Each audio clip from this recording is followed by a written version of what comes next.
নির্বাচনের একটা দুষ্ট চক্র আছে। এখন মনোনয়ন দেওয়া হচ্ছে কাদেরকে? যখন আপনি অনেক টাকা দিতে পারবেন, ধরেন আমি দিচ্ছি, আমার তো টাকাটা তুলতে হবে, এই চক্রটা তো তখন আমি চাঁদাবাজি করবই।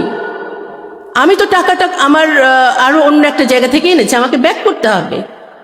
সুতরাং এই আপনাদের ঘাড়েই আপনাদের ট্যাক্স দিয়ে, আপনাদের লুণ্ঠন করে, সমস্ত কিছু করে, সমস্ত শিক্ষা প্রতিষ্ঠানগুলোতে আমার আধিপত্য নিয়ে, এবং আমাকে তো কেউ কিছু করছে না, আমি তো নিরাপদ। এই দুষ্টচক্রে আমি আবারও কিন্তু আপনাদেরকে নিঃস্ব করে দেওয়ার ক্ষমতা রাখবো। আমাদের দেশের রাজনীতির যে নেতৃত্বের দুষ্টচক্রটা একটু আপনাদেরকে বলি, খুব সহজ, এটা কোনো একাডেমিক কথা না। আমার দল মানে সরকার প্রধান যখন অসৎ, তিনি তখন কি করছেন? তার মন্ত্রী পরিষদ, মন্ত্রী সবাইকে দুর্নীতি করার জন্য সহযোগিতা করছেন। সব মন্ত্রণালয়গুলোই হয়ে গেল আমার দুর্নীতিযুক্ত।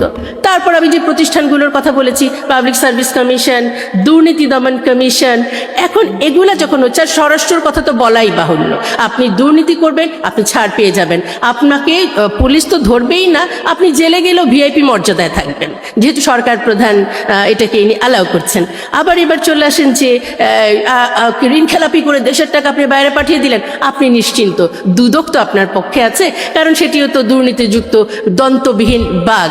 তাহলে এই যে দুষ্ট চক্রটা, মানে অসৎ নেতৃত্ব থেকে শুরু করে পুরো দেশটাকে জিম্মি করে, আমাদের মতো নিরক্ষর, আমাদের মতো যারা আমরা খেটে খাওয়া, আমরা শুধু দেশকে ভালোবাসি, আমরা একটু শান্তিতে থাকতে চাই, আমরা একটু ইনসাফের বাংলাদেশ চাই, সেখানেই দুষ্ট চক্রের মধ্যে আমাদেরকে ফেলে দিলেন। আমরা চক্র থেকে কি বের হয়ে আসতে পারবো না? দেখেন, আমি আবার বলি, যদি এটাকে এই চক্রটাকে একটু অন্যভাবে বলি, তাহলে এই যে দুর্নীতির আবার একটা দুষ্ট চক্র আছে।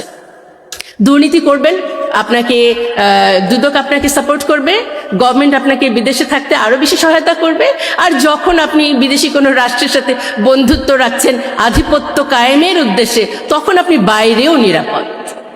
এই দুষ্ট চক্র থেকে কিভাবে করে আপনি বের হয়ে আসবেন? সুতরাং আমাকেও দুর্নীতিমুক্ত মনমানসিকতার হতে হবে, আমার নেতৃত্ব নির্বাচন করতে হবে দুর্নীতিমুক্ত সৎ মানুষকে, এবং আসন্ন যে নির্বাচন আছে, আমি সরাসরি, আমি আজকে আমার মনে হয় যে আমি কথা বলছি আমার সেই প্রিয় সাংবাদিক ভাইদের জন্য, যাদের অন্তর হাদির জন্য চোখের পানি ফেলে, তাদের অবশ্যই দেশের জন্য ভালোবাসা আমার চেয়ে অনেক বেশি। আপনাদের সন্তানেরা এই দেশে বাস করবে, দুদিন পরে আপনারা থাকবেন না। এই ভূমিকে যদি যোগ্য করে না দিয়ে যেতে পারেন, এটার জন্য রক্ত দিলেই দেশ পবিত্র হয়ে যায় না। তাহলে ৭১-এ ২৪-এ আমরা এখন একটা খুব পবিত্র ভূমি পেতাম। আসলে নিজেকে পবিত্র হতে হবে। আপনি ভোট দেওয়ার সময় চিন্তা করতে হবে আপনি কোন নেতাকে ভোট দিচ্ছেন, সেখানে আপনার পরবর্তী বংশধর নিরাপদ।